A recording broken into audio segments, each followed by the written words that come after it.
Une cour de récréation comme les autres, avec ses disputes et ses petites bagarres qui cachent parfois des dangers plus sournois.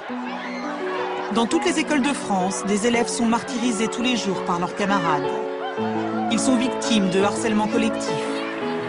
Un enfant sur 10 est concerné par le harcèlement dans la cour de son établissement scolaire en France. Un rapport qui fait état d'une augmentation inquiétante du nombre de cas de violence à l'école.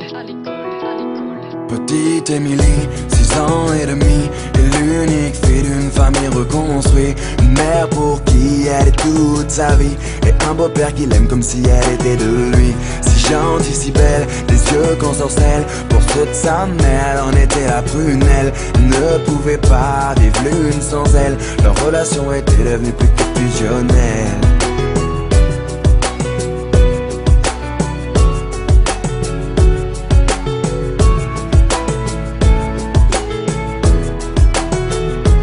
Petite Émilie, à 8 ans passés, rien n'a changé sauf qu'elle a déménagé. Fini la campagne isolée, elle vit maintenant en ville car sa maman fut mutée. Une nouvelle école, de nouveaux amis, elle ne mit pas longtemps à s'adapter à cette vie. Du haut de ses 8 ans, on peut dire qu'elle est ravie, car tout va pour le mieux pour petite Émilie.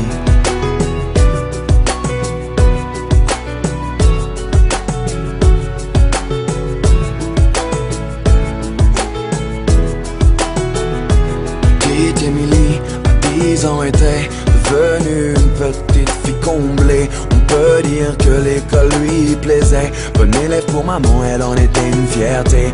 Un peu rondelette, de bonnes petites joues. Elle essuie les critiques de quelques jaloux. Devant les profs, ils l'appelaient bouffe-tout.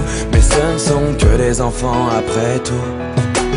Depuis quelque temps, une nouvelle forme de violence se développe sur les réseaux sociaux. Elles prennent différentes formes, elles peuvent prendre la forme de châtiment corporel, mais elles peuvent aussi prendre une forme plus insidieuse, qui est tout ce qui est la violence plus psychologique. Petite Émilie, à 12 ans maintenant, adolescente enfermée aux grandes dames de maman.